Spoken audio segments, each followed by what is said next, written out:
Hare Krishna, dear devotees. I hope that you're all well today.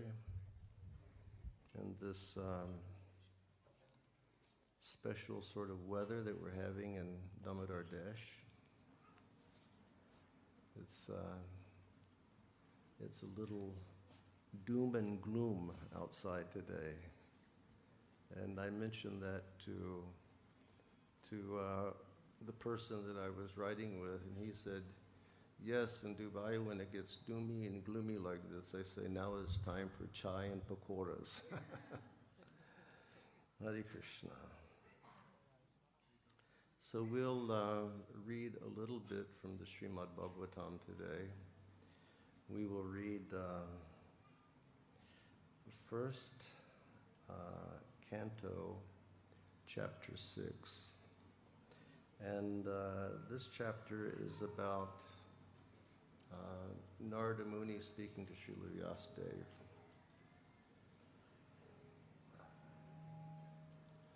Om Namo Bhagavate Vasudevaya.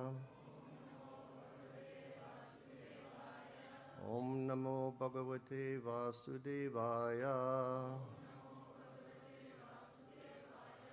Om Namo Bhagavate Vasudevaya.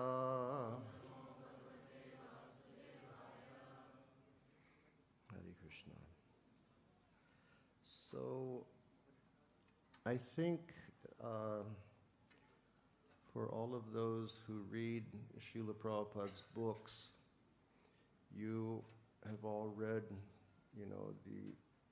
either the entire Srimad Bhagavatam, or you have at least read the first canto of the Srimad Bhagavatam.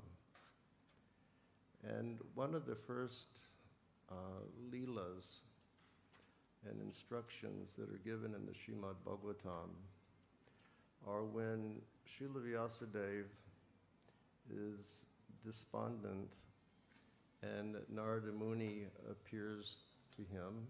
Narada Muni comes to him at his ashram in the Himalayas, and he gives him spiritual instruction.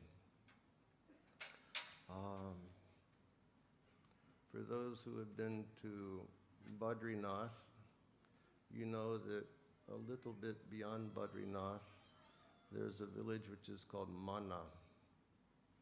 And if you walk the path a little bit out of Mana, there's the Saraswati River. And the Saraswati comes flowing out of the side of a mountain there. And there's a bridge just in front of the Saraswati. You can stand on that bridge and look at the Saraswati. And that bridge was created by Bhima. When they were retiring and they were walking up to the Himalayas, they came to that place, and it was such a chasm that Draupadi could not step over. All of the rest of them could manage it, but she couldn't manage it. So Bhima picked up this huge stone, and that stone must be maybe 15 meters long, and he placed that over that flowing Saraswati so that Draupadi could walk across. And then just to the side of that place is the ashram of Srila Vyasadeva. Now if you go there, it's a small cave. Has anyone been there? Few people have been there. I went there with Shyam Gopal and Vijay Radhika some years ago. There's a small cave there where Vyasadeva sat and he wrote Srimad Bhagavatam. And now the Sri Vallabh Sampradaya, they are responsible for that place. So when you go there, one of the priests from the Vallabh Sampradaya, he explains to you the Leela of that place. But Srimad Bhagavatam informs us, thank you. Srimad Bhagavatam informs us that Vyasadeva was living there, and Vyasadeva was feeling despondent, and he was questioning himself why he was feeling despondent, because he had done a lot of meritorious work, meaning Vedvyas, he took the Veda and then he divided it into 4 divisions, and then he even broke that down into Puranas, and he broke that down to Upanishads, and he broke that down into Itihasas, or more histories, so that everybody in human society would have a chance to grasp the meaning of the Vedas. And not only that, he compiled the Mahabharata.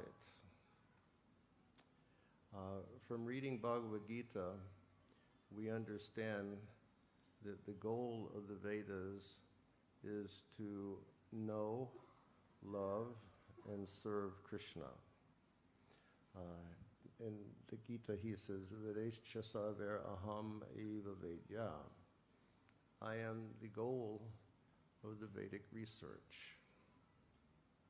And naturally, some people approach the Veda for different reasons. Some people approach the Veda for material enrichment in this life and attainment of heaven in the next life. And some people approach the Veda for the attainment of liberation. But the essence of the Vedas is devotion. Srila Prabhupada mentions that in the text, Manmana Bhava Mad Bhakto. He says this is the most essential secret of the Vedas, that if we wish to attain perfection in this human form of life, we should always think of Krishna with love. Manmana Bhava Mad Bhakta Madhyaji Mam Namaskuru. Worship me. Offer your obeisances to me. And then Krishna says, Mami Vaisasti Satyam Te Pratijani Priyosime. He explains that if you do these things, you become very dear to me. He says, I promise you, he uses this word pratigna. He says, I promise you with all of my sincerity that if you do these things, then you will come to me, because you have become my priya, you have become my lover, you have become very dear to me. So that's the true essence of the Vedic understanding, not material gain nor liberation. But the situation is though Vyasadeva, he described all the different aspects of the Vedas. He gave primary importance to Karmakanda and Gyankanda. And he didn't really speak about Krishna.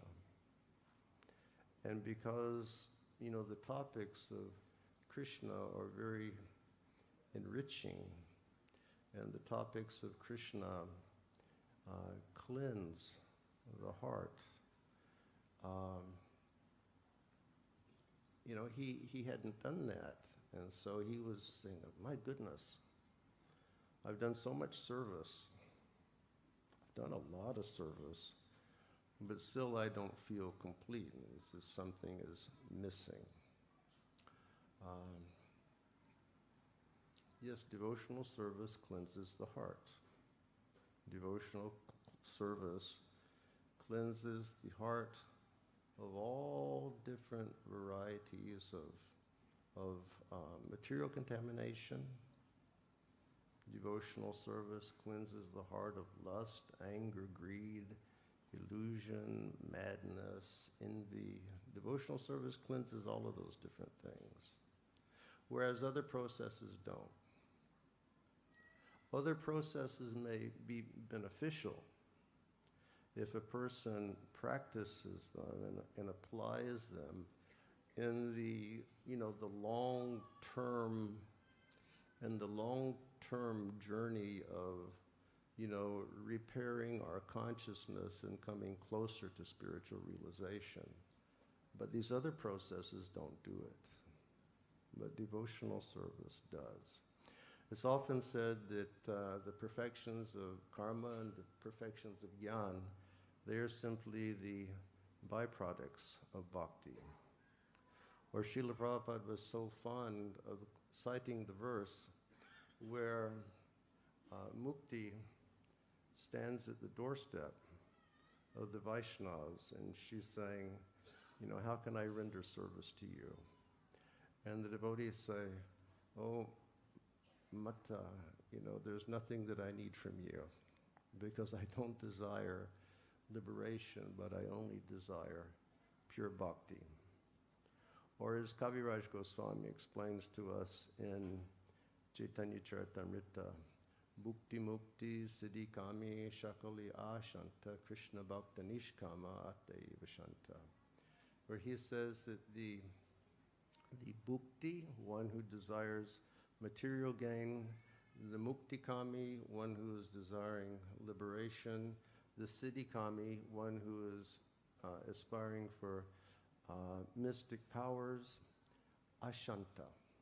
His heart never becomes satisfied because he is always compelled by, this is what I want. I want material gain, I want liberation, I want mystic powers. But Kaviraj Goswami says, Krishna Bhakta Nishkama Ataiva Shanta. The Krishna Bhakta has no desire within his heart other than the pure devotional service of Krishna, only to serve Krishna, everything for Krishna, nothing for ourselves. Chaitanya Mahaprabhu also, he has taught us that this is the consciousness of the aspiring devotee. He has said, Na dhanam, na janam, na sundarim kavitam bhajagadish kamayi, mama janmani janmanishwari, bhavatad bhakti rahai tukitwai. I don't want bhukti, mukti, siddhi kami. I don't want anything. I don't want liberation. Mama janmani janmanishwari. Birth after birth, allow me only to have your pure bhakti, your pure devotional service, nothing else. And then to show to what extreme the devotee, because devotees are extremists, to what extreme the devotee wishes to have that pure devotion. He states, Aslishiva padaratam panashtuma madarshanam mamahata korotu va. Yatatata vavidadato lampato mat prananatas tusa evanapara. Mahaprabhu says in the mood of Sri Radha, you can crush me by your embrace, you can break me brokenhearted by never being present before me, you can trample me under your feet. He said, but despite what you do, he said, you are the Mat Prananath, you are the Lord of my heart, and that will never change. Rupa Goswami has often said, this is the definition of prema. Definition of prema is that when there is every reason for a relationship not to continue, but the relationship continues, that's called love, you see. In this world today, there may be some hiccup in a relationship, there may be some mistake in a relationship, and then chalo, throw away. But real love means that whatever you do, you are my prananath. And then following that statement, Mahaprabhu says, again showing the extreme nature of the pure Vaishnav, Mahaprabhu says, we do not care for our own happiness, we care only for the happiness of Krishna. And if it makes Krishna happy to see me miserable, then that misery is my greatest happiness. I mean, very elevated consciousness. I mean, we have aspirations in that direction, but really just drilling down on that thought, we think, could we really be that way?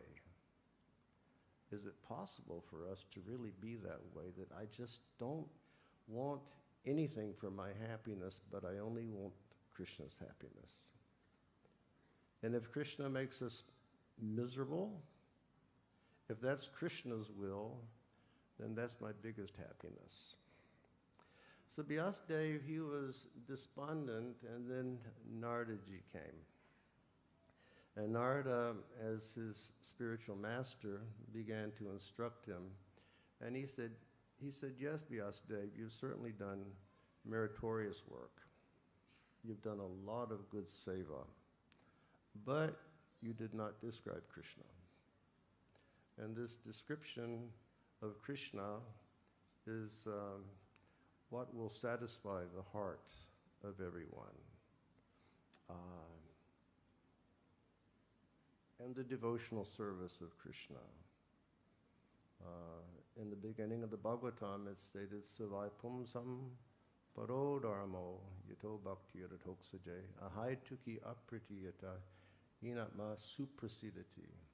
If you want to become suprasidati, if you want to become extraordinarily satisfied in life, there's nothing other to do than the pure devotional service to the Lord. So he said, yes, you have not described Krishna, and that is your defect.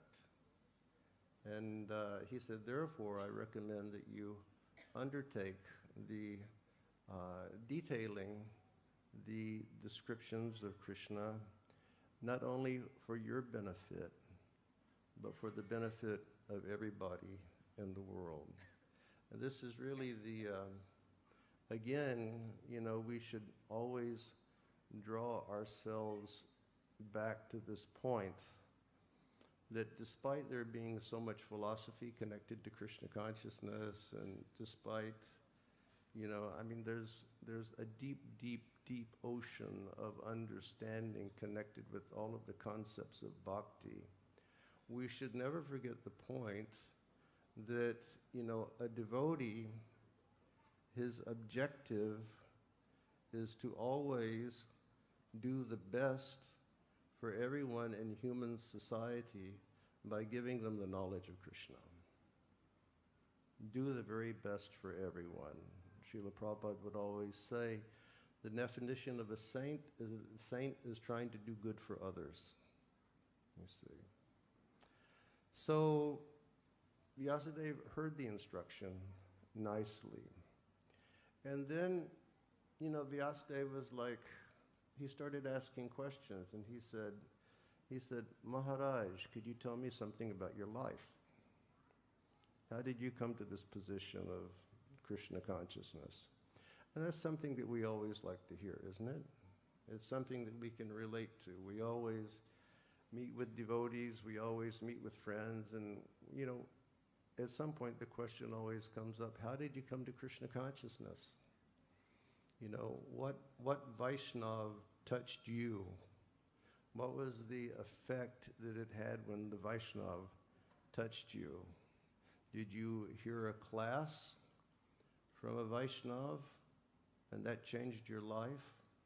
Did you taste prasad? Did that change your life? Did you hear a kirtan that changed your life? So, yeah, he said, Maharaj, how did you come to this position? And then Naradaji explained the story of his life. And basically everybody knows the story of Narada Muni.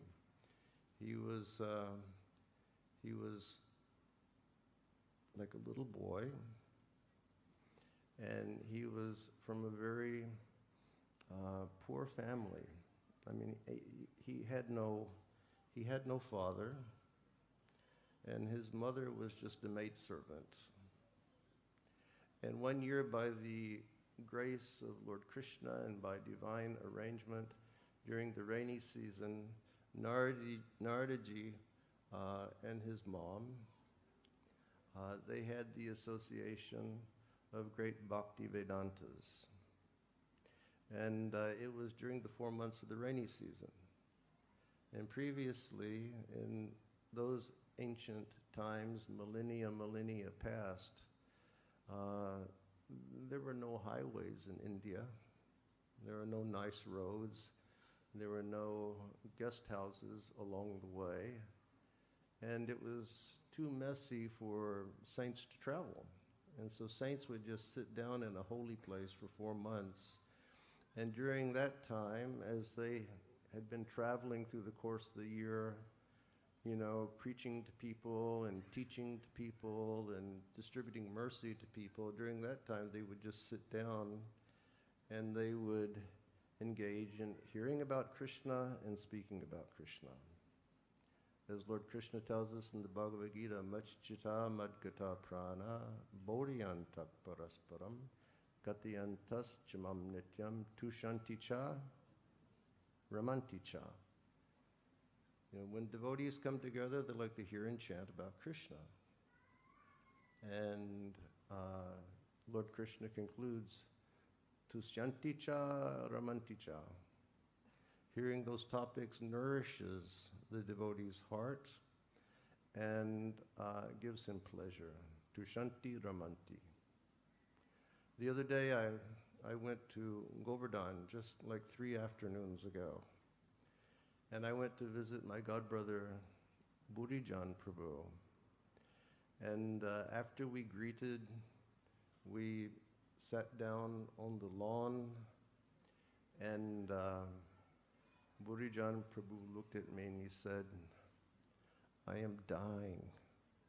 Please tell me something about Krishna. And so then I spoke something about Krishna, and then he spoke something about Krishna, and then some topic of some individual arose and spoke about that for about 5 minutes. And then Burijan Prabhu looked at me and he said, no, these talks about somebody, these are heart-compressing discussions. Let's go back to talking about Krishna, because this is heart-expanding discussions. He said no heart-contracting discussions. And so we just sat together for about an hour and a half speaking about Krishna, and then we offered our obeisances, and I went on my way. So Naradaji's mom was serving these Bhakti Vedantas. And because Narada had such ideal character, he would sit with the Bhakti Vedantas. He was only 5 years old, but he would sit with the Bhakti Vedantas through the course of the day, and the Bhakti Vedantas would speak about Krishna, and he would just listen. Whether he understood or not, he would just very attentively and obediently sit, and he would listen to this katha, and this katha would wash his heart. It's like our Srila Prabhupada, he told us the story of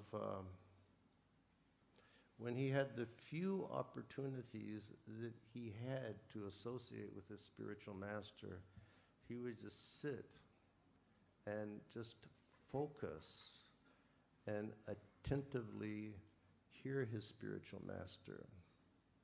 And he said, Guru Maharaj spoke with such exalted language, many times I couldn't understand anything he was saying. but I just sat and I listened. Just like last night, Shiv Charan and I were speaking about one literature that His Holiness Banu Maharaj translated. And she was describing the topic of that literature. She said it was a short book. What's it called?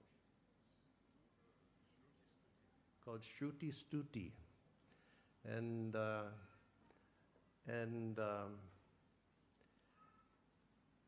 because I made a joke with Shiv Charan just before going to bed, I said, we have to go for a program tomorrow. What will you speak about? And Shiv Charan looked at me because we have a standing joke. You know, I will speak about the prayers of the personified Vedas. And he said, actually, the Shruti Stuti is a description of the prayers of the personified Vedas from the perspective of practicing devotees, Siddha devotee, and something else? And from the Vedas, like three different perspectives.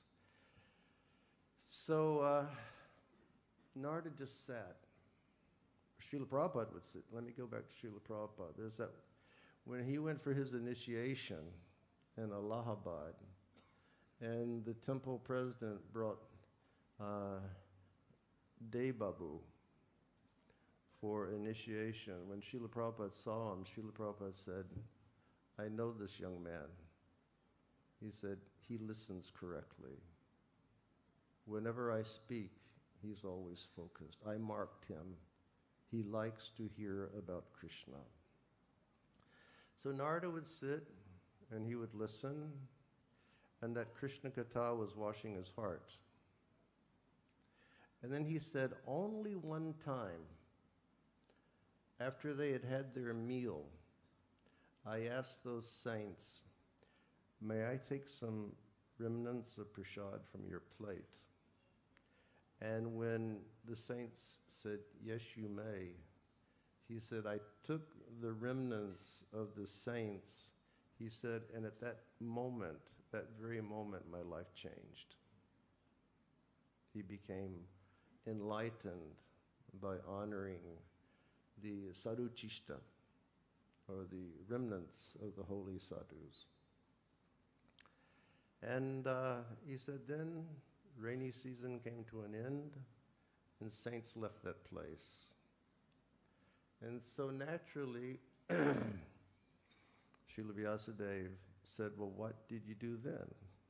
You know, which is something that we always see in the Bhagavatam. A history is being told, a story is being told, and then what happened? What came next?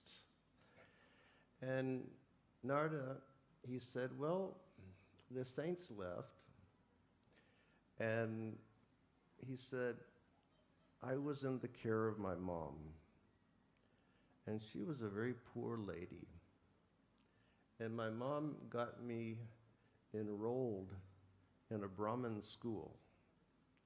And I was learning in that Brahmin school. And then one evening, he said, my poor mother, she went out of the house to milk the cow. And when she was out milking the cow, a serpent came and struck her on her leg, and she died. And he said at that moment, he said, I didn't lament. He said, I understood this was the divine grace of the Lord for me to then leave that place to attain self-realization. One time I was speaking to a saint in Vrindavan, and he was going over these points. He was narrating the story, and when he came to this point, he said, Naradaji performed the last rites for his mother, and then he left. And I said, he was such a young boy, how did he perform the last rites? And the saint said, well, they were living in a grass hut. So Narada just set the grass hut on fire and performed the cremation of his mother. You know? But then Narada left, searching for Krishna. He had heard from the saints that the goal of life was to search out God. So he decided that, the saints always live in the forest. God must be in the forest. So he started walking. And he describes his journey to Srila Vyasadeva. He said, I traveled.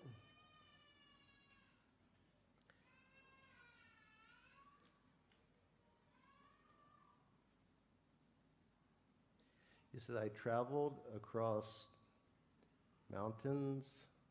I traveled through valleys. I crossed many beautiful lakes where there were blooming lotuses. He said, I traveled in jungles that were so dark. He said, and they were inhabited by tigers, snakes, and owls. Bhagavatam describes tigers, snakes, and owls. He said, in my travels, sometime I would become fully exhausted. And when I would become fully exhausted, he said, I would take bath in those crystal clear waters, and I would drink that crystal clear water, and I would become rejuvenated.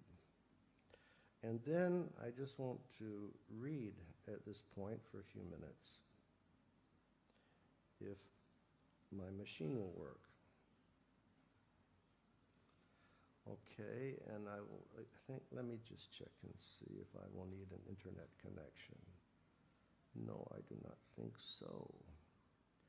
Okay, maybe I will. Hold on. Let me see what will happen here.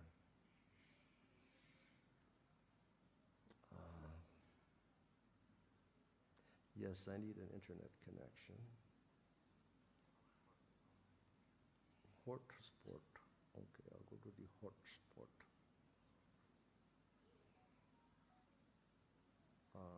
Please open. Yes. So he came to a clearing, or he came to a place in the forest where there was an extremely beautiful banyan tree. Recently, we were in West Bengal, and we were also in Andaman and Nicobar for a few days. We saw many, when we were in Andaman and Nicobar, we saw many beautiful banyan trees. I mean, extraordinarily beautiful banyan trees. And in Mauritius, if you go to downtown Port Louis, Mauritius, on the main square there, it's covered with these ancient banyan trees. It's something very beautiful. So Naradaji tells Sri Vyasadeva, after that, under the shadow of a banyan tree in an uninhabited forest, I began to meditate upon the supersoul situated within, using my intelligence as I had learned from the liberated souls. And Srila Prabhupada in his purport states, one should not meditate according to one's personal whims. One should know perfectly well from the authoritative source of scriptures, through the transparent media of a bona fide spiritual master, and by proper use of one's trained intelligence for meditating upon the supersoul dwelling within every living being.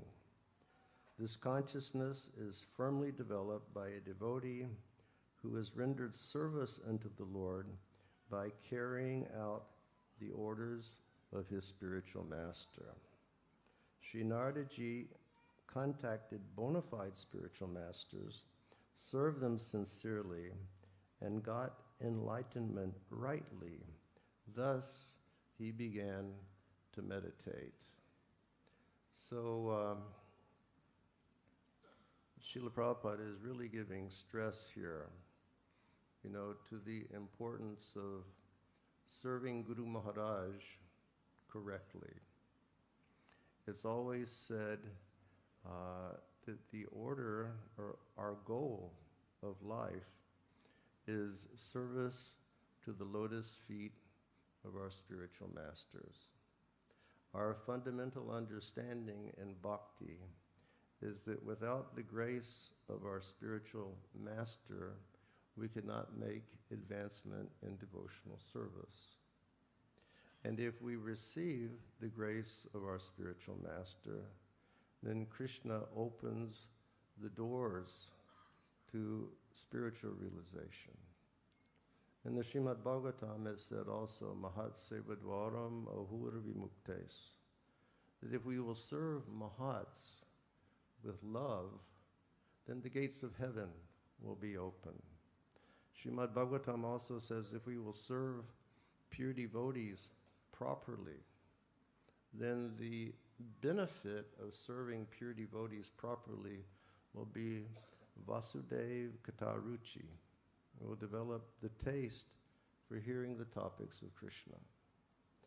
So Naradaji, he had listened to his spiritual masters, those great saints, and they instructed him how to meditate, how to focus your intelligence. He became enlightened, and then when he sat down, he began doing that. Just like in the Bhagavad Gita, there's the verse, Vyavasayat Meki Buddhi Ekeha Kurunandana. And Srila Prabhupada explained that when he read that verse of the Gita, he said, I don't think I can do it. He said, I don't think that it's really possible. But then he read the commentary of Vishwanath Chakravarti Thakur, wherein Srila Vishwanath, he says that the best variety of intelligence that a human being can develop is the intelligence to perfectly serve the lotus feet of his spiritual master. And if one will do that, everything will become revealed.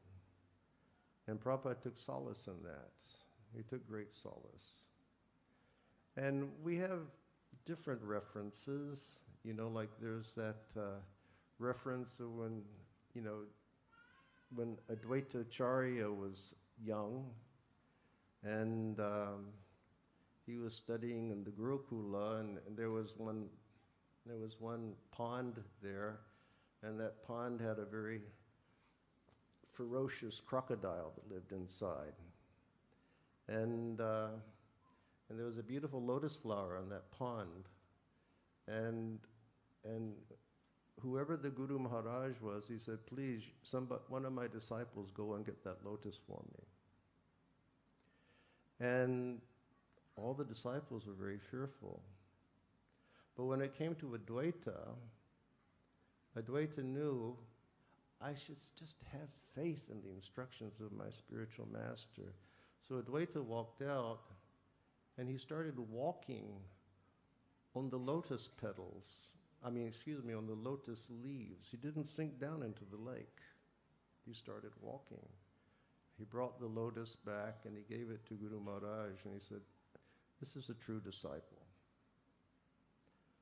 Or a saint told me a story one time about Sripad Shankaracharya, and he was in the Himalayas, I think in Rishikesh, and he had all of his disciples with him who were great erudite scholars. And Sripad Shankaracharya said, this afternoon we'll have class on the other side of the Ganga. And so everybody went to the other side of the Ganga, and when class was supposed to begin, then Sripad Shankaracharya said, where's Govinda? And Govinda was apparently his personal servant. And everybody was saying, where's Govinda? Where's Govinda? Where's Govinda? And they looked, and Govinda was on the other bank of the Ganga, on the other side. And they were saying, Govinda, what are you doing there, you fool? You should come here immediately because class is going to begin. You're holding up Guru Maharaj. And Govinda said, but I just washed the cloth of Guru Maharaj and I just dried it on the bank of the Ganga. And if I go in the Ganga, the cloth is going to become weak. They said, no, you must come immediately. And so Govinda folded the cloth of Guru Maharaj and he put it on his head and then he walked across the Ganga on top of the water. And Sripad Shankaracharya said, you're very proud of all of you are very proud of your scholarship. This is a true disciple.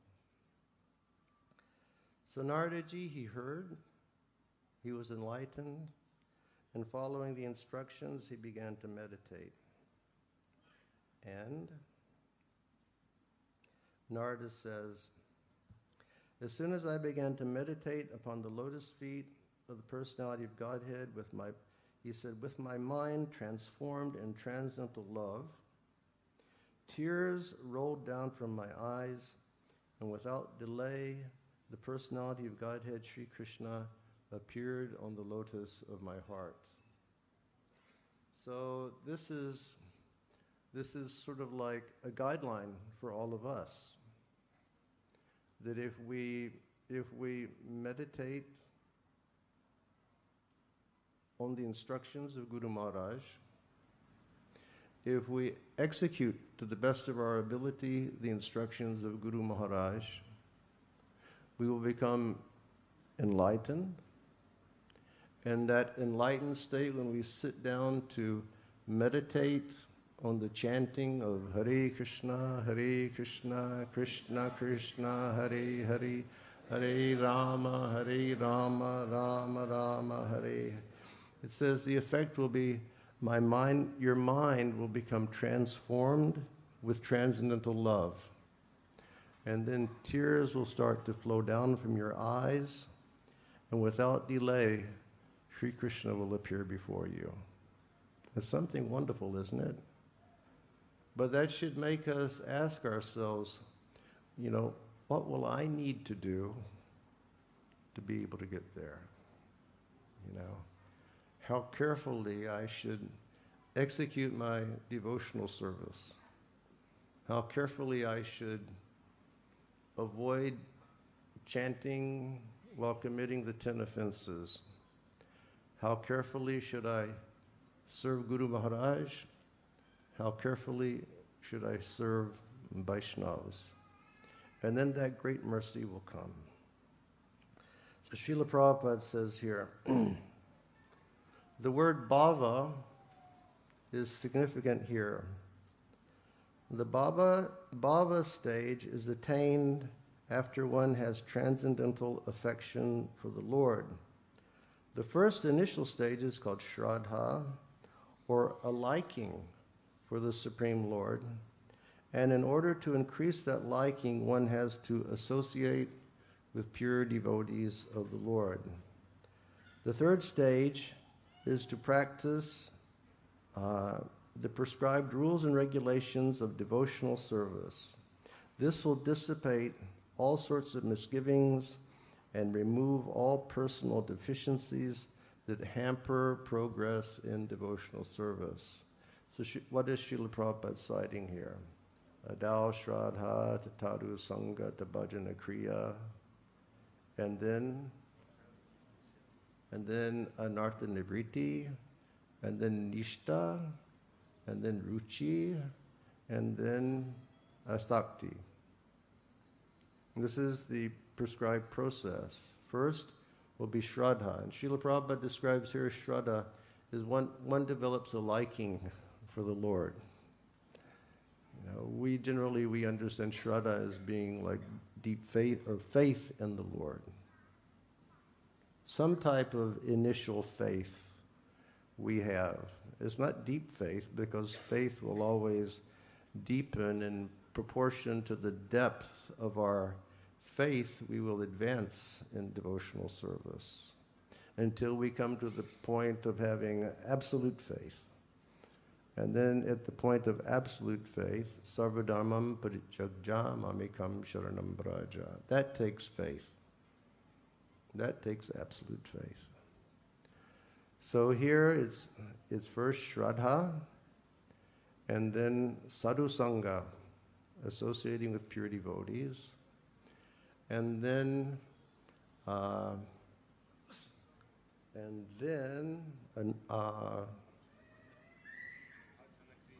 Kriya. And all of us have experienced this. We came into the Sangha of Vaishnavas. Some Vaishnava was kind to us. And it sparked our faith. And then we came into that Sangha, Sadhu Sangha. And in the Sadhu Sangha, what started happening? Devotees started encouraging us with love. You please try this. You please try that.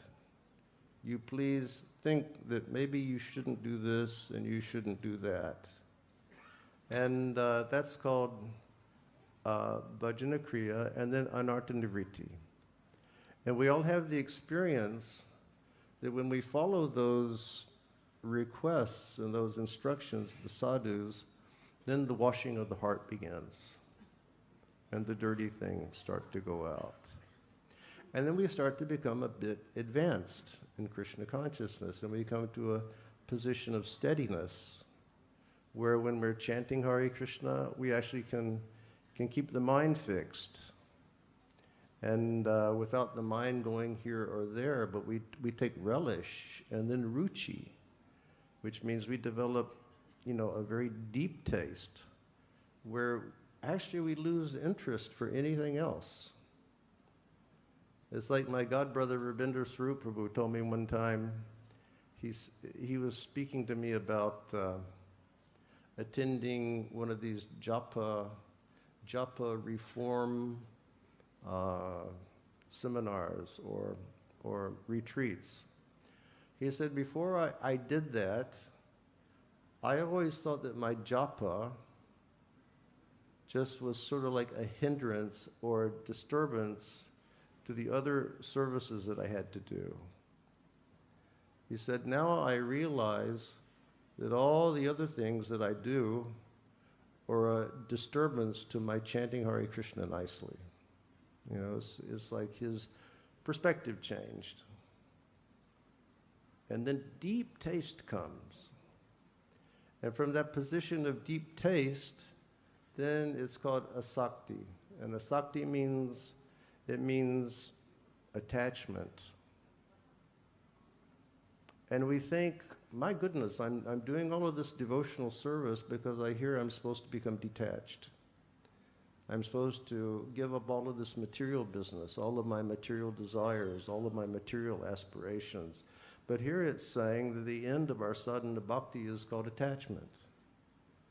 And why it is called that is because in that position of high elevated bhakti, it means that we have absolutely no more attachment for anything in this world, but we have absolute attachment to Krishna. And that's the precursor, or that's the initiator of the descent of Krishna's divine mercy upon the living being. When we come to that point where there's no opportunity that we could live without Krishna, even for a moment, Krishna says, okay, I always promise that I will reward you. And because you want me so much, and you don't want anything else, here I am. And Krishna gives himself to his devotee. And then one comes to the stage of bhava, or one comes to the stage of liberation. Give me a moment so I can get back to my computer. When all misgivings and personal deficiencies are removed, there is a standard faith in transcendental matter, and the taste for it increases in greater proportion. When we start cleansing the heart of all of these material things and seeing them as just a waste of time, then a big growth in our taste for Krishna will take place. This stage leads to attraction, and after that there is bhava, or the prior stage of unalloyed love for God. Scientifically, Rupa Goswami has explained that at the stage of absolute attraction and attachment, Krishna allows his Ladini Shakti and his Sandini Shakti to come down and touch the heart of his devotee. And then everything just changes in a flash. Just bang. Or as Sutta Goswami says in the Bhagavata, Muktir hitmanyata rupam swarupena vyavastiti. In this position, a devotee attains mukti. But what does mukti actually mean? Muktir hitmanyata rupam. Everything unnecessary is finished. He says that happens. No more material identification.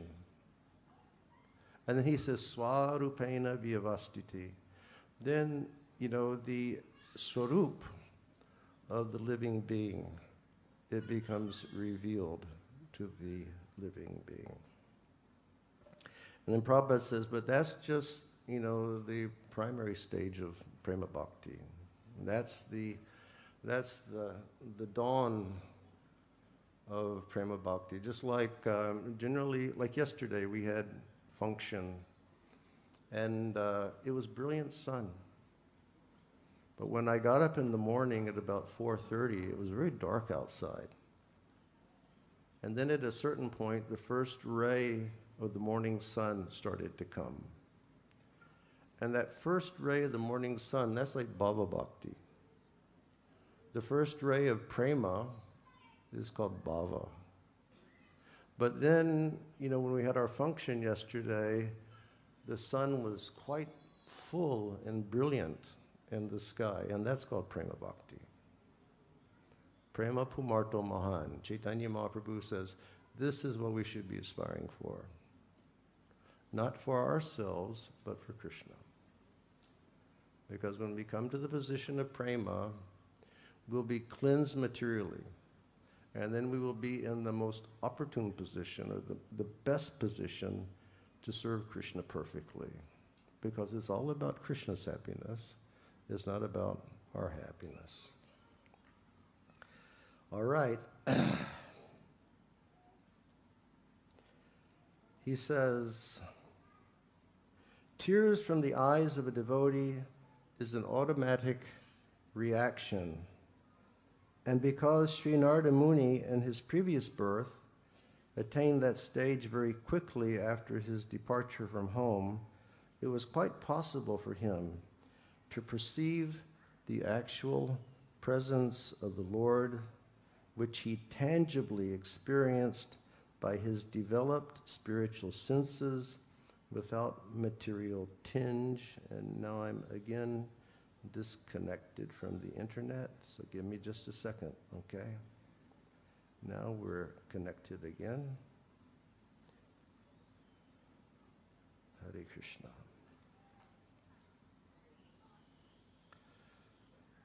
Srila Narada Muni says, O Vyasadeva, at that time being exceedingly overpowered by feelings of happiness, every part of my body became separately enlivened. Being absorbed in an ocean of ecstasy, I could not see both myself and the Lord. He was overwhelmed in the state of Ananda, which is like the highest state of ecstasy. He said, I couldn't see myself, I couldn't see the Lord. I was only overwhelmed by this bliss. And Srila Prabhupada says, spiritual feelings of happiness and intense ecstasies, they have no mundane comparison. Therefore, it is very difficult to give expression to such feelings. We can have just a glimpse of such ecstasy in the words of Sri Narada Muni. Each and every part of the body or senses has a particular function. And after seeing the Lord, all the senses become fully awakened to render service to the Lord, Because in the liberated stage, the senses are fully efficient in serving the Lord. So that's what we're talking about. In our awakened state, our senses will be fully efficient to serve the Lord perfectly. And that's what happened to Narada. You know, his touch, his hearing, his eyes, his taste, his smell, fully enlivened. There's a mantra that describes Krishna as being Pushpaban. Pushpaban aya dhimahi. We meditate on Krishna, who is Pushpavan. And what does that mean? It means that he is, you know, Madan Mohan, he is Cupid, and just like the little Cupid of this world, he has arrows that he shoots on St. Valentine's Day. I'm going to have an operation on St. Valentine's Day. And I told the doctor, I said, I want you to knock me out real good so none of those arrows hit me. So yes, the material Cupid, he shoots his arrows, and then people start saying stupid things. You know, everybody starts mumbling, I love you, I love you, I love you. But Krishna is Pushpavanaya. He has arrows also, but his arrows are made out of pushpa. And when he shoots his arrows into the hearts of his devotees, all the senses become separately enlivened and fully absorbed in pure devotional service and love to the lotus feet of Sri Krishna. All the senses separately enlivened. Can you imagine how much ecstasy we must be feeling in that state? As such, the transcendental ecstasy, in that transcendental ecstasy, it so happened that the senses became simultaneously enlivened to serve the Lord. This being so, Narada Muni lost himself in seeing both himself and the Lord simultaneously.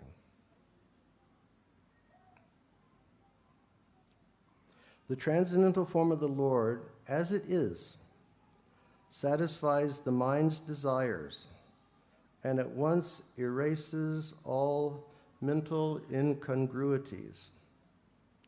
Upon losing that form, I suddenly got up, being perturbed, as is usual when one loses that which is very desirable. So Narada, you know, the form of the Lord is the most satisfying thing we can ever hope to see. Seeing the form of the Lord is a great treasure for the Vaishnavas. It's something very mystical that we should hope for. The most mystical experience is to behold God.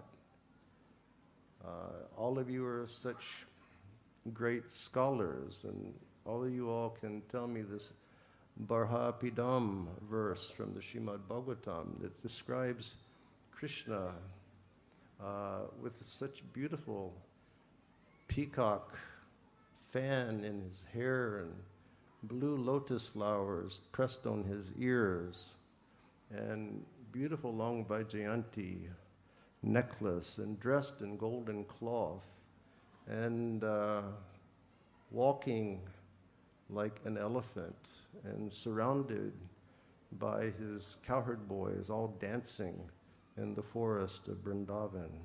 Nothing more satisfying than that. And Srila Prabhupada says, as spiritual beings, having eternal relationship with that transcendental form of the Lord, we are life after life searching after that form of the Lord, and we will never be satisfied by any other form, any other form of material appeasement. There's one form that we're looking for, and that's the form of Krishna. And many times people think, this form is very beautiful, that form is very beautiful. I was speaking about this one time years ago, and the group of kirtan people that I had with me, they were all quite young at that time. Akinchana was with me, and I had Sachi Sutta with me. Sachi Sutta he was very young. And I had another mridanga player, his name was Vrindavan Kirtan. He was very young also. And I was talking about the most beautiful form is the form of Krishna. I said, more beautiful than any beautiful lady of this world. And then I turned to the boys and I said, oh, who is the most beautiful lady in the world? And without thinking twice, Sachi Sutta looked up and said, Beyonce?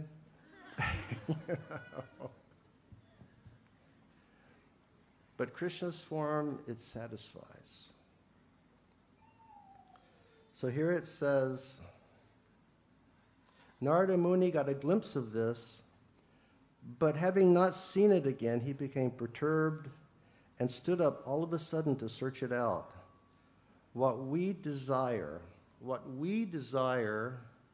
life after life, that was attained by Narada Muni. And losing sight of him again was certainly a great shock for him. And then Narada says, I desired to see that transcendental form of the Lord, but despite my attempts to concentrate upon the heart with eagerness to view that form again, I could not see him any more, and thus dissatisfied, I was very much aggrieved. It's like the example that our acharyas give of Krishna disappearing at the time of the rasa dance.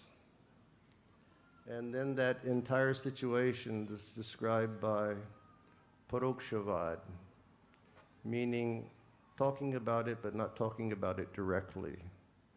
It's a very beautiful device which is given to encourage the hearer to want to hear more and more.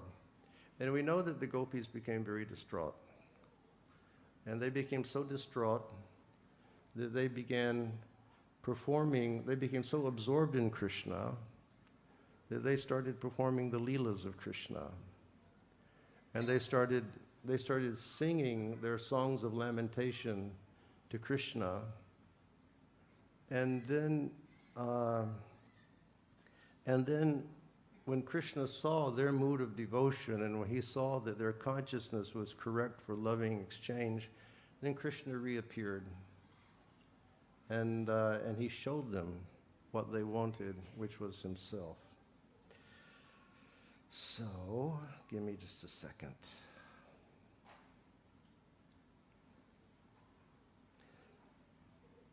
What time are we supposed to stop?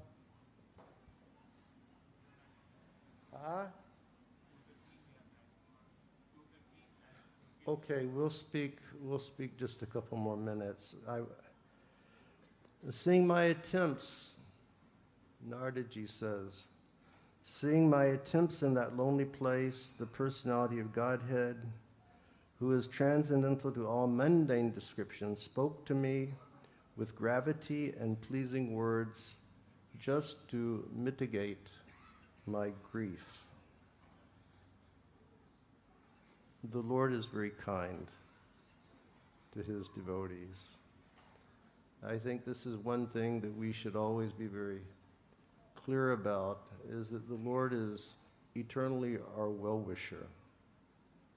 The Lord is Bhaktavatsal. He is the lover of his devotees. And sometimes we get ourselves in a mess. We get ourselves in trouble. And we feel so bad about it. Whenever we get ourselves into a mess, we feel bad, and we're thinking, oh my goodness, maybe Krishna wants me to suffer. Krishna never wants his devotees to suffer. Krishna is a very loving person. He always wants his devotees to rise up in love. So this is what the Lord said. the Lord said, "O Narada, I regret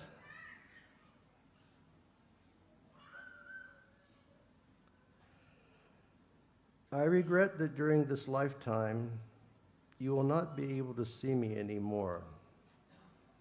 Those who are incomplete in service and who are not completely free from all material taints can hardly see me."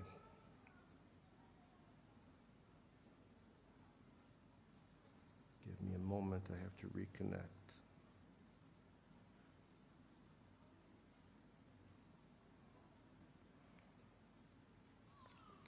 "O virtuous one," the Lord said to Narada, "you have only once seen my person, and this is just to increase your desire for me, because the more you hanker for me, the more you will be freed from all material desires."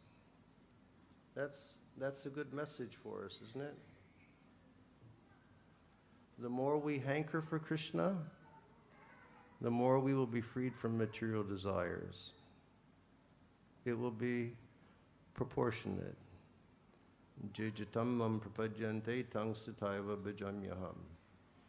So for us, in our current position of devotional service, to increase that hankering, what should we do? We should always endeavor to chant better japa. Mahaprabhu has said, Kalo nasteva, nasteva, nasteva gatiranyata. The process of surrender in Kali Yuga is just the chanting of these holy names.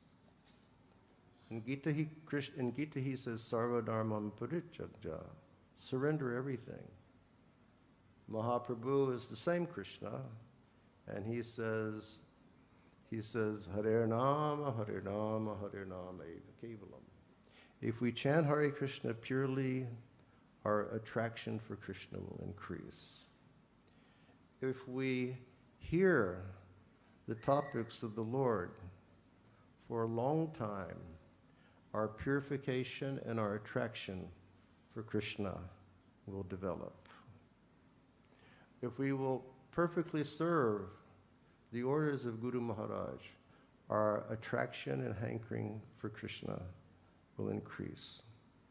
If we will always serve the lotus feet of the Vaishnavas, our attraction and our absorption and hankering for Krishna will increase. So he says, "O virtuous one, you only saw me one time.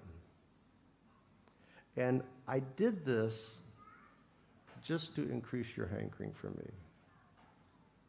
Krishna's a tricky fellow, isn't he? Very tricky fellow. It's just like our acharyas say that when he showed indifference to the young gopis in Vrindavan, and he disappeared from their association at the time of the rasa dance, did he do it to just be mean to them?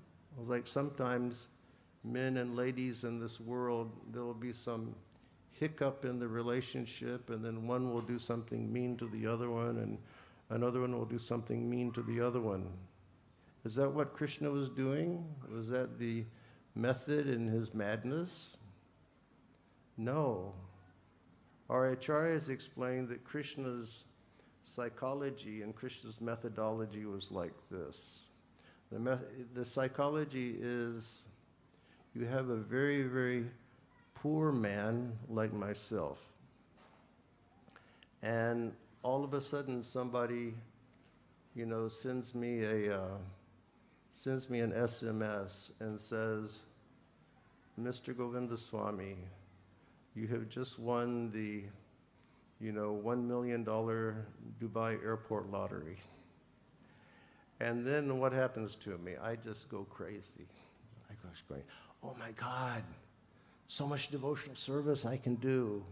I can help this project, I can help that project, I can do this, I can do that."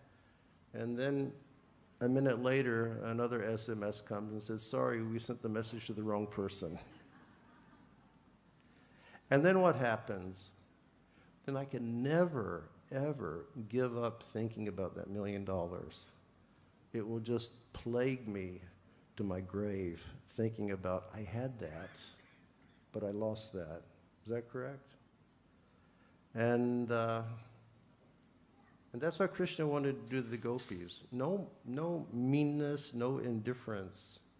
He just wanted to increase their hankering so much. And so this is what Krishna told Narada Muni. And then I will read, I think, the last instruction of the Lord. By service to the absolute truth, even for a few days, a devotee attains firm and fixed intelligence in me. Consequently, he goes on to become my associate in the transcendental world after giving up the present deplorable material worlds. Everybody take note of that.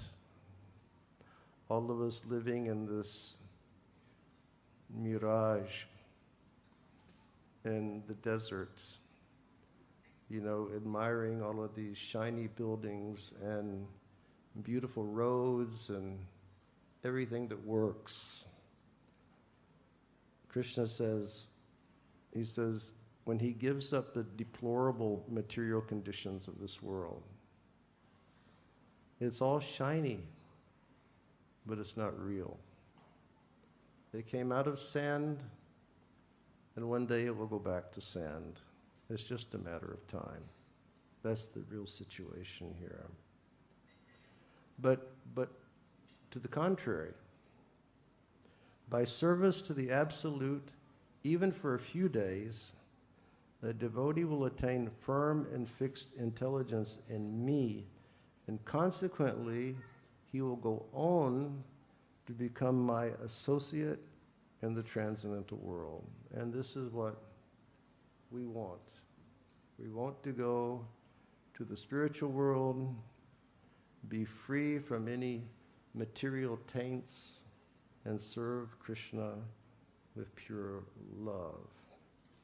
And I think I better conclude. I'll read again. Krishna tells Narada, intelligence engaged in my devotion cannot be thwarted at any time. Even at the time of creation, as well as the time of annihilation, your remembrance will continue by my mercy. That's a great assurance, isn't it?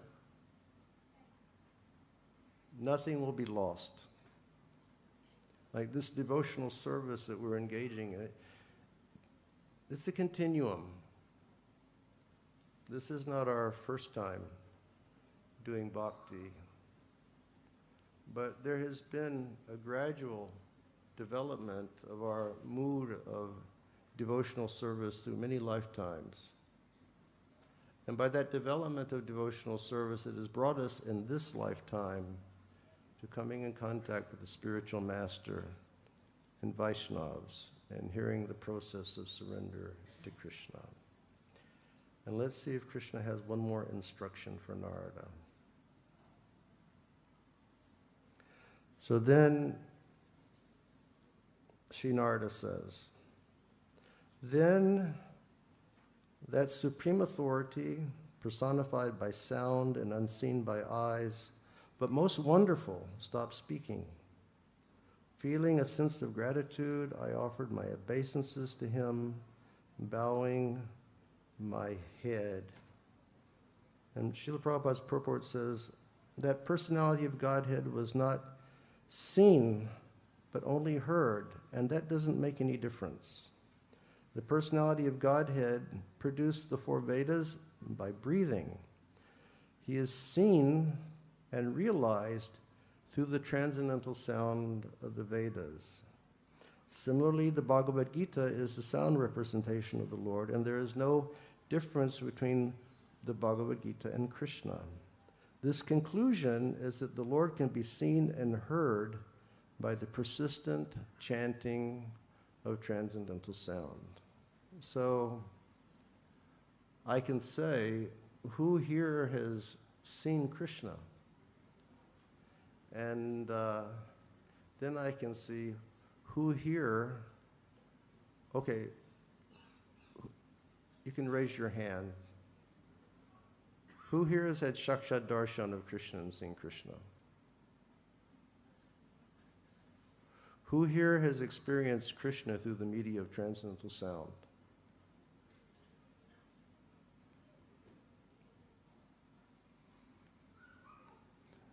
Then why are you in the Hare Krishna movement?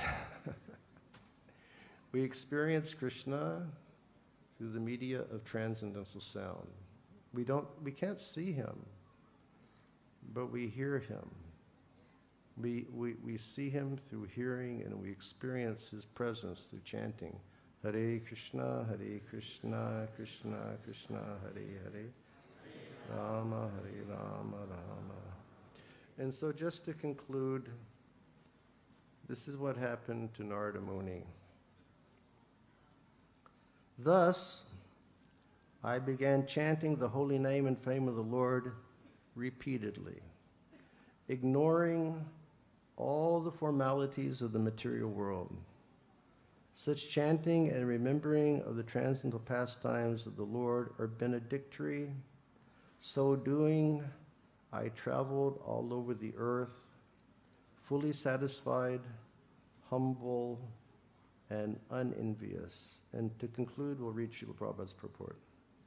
The life of a sincere devotee is thus explained in a nutshell by Narada Muni, by his personal example. Such a devotee, after his initiation by the Lord or his bona fide representative, takes very seriously chanting of the glories of the Lord and traveling all over the world, so that others may also hear the glories of the Lord. Such devotees have no desire for material gain. They are conducted by one single desire to go back to Godhead. This awaits them in due course on quitting the material body. Because they have the highest aim of life, going back to Godhead, they are never envious of anyone, nor are they proud of being eligible to go back to Godhead. Their only business is to chant and remember the holy name, fame, pastimes of the Lord, and according to personal capacity, to distribute the message for others' welfare without motive for material gain. So, in a nutshell, that's our life. After initiation, sincerely chant about the name, form, qualities, and pastimes of Krishna, always being engaged in that activity. Tanama rupa charitari sukirtananu. Always doing this. And not doing it with any personal motive.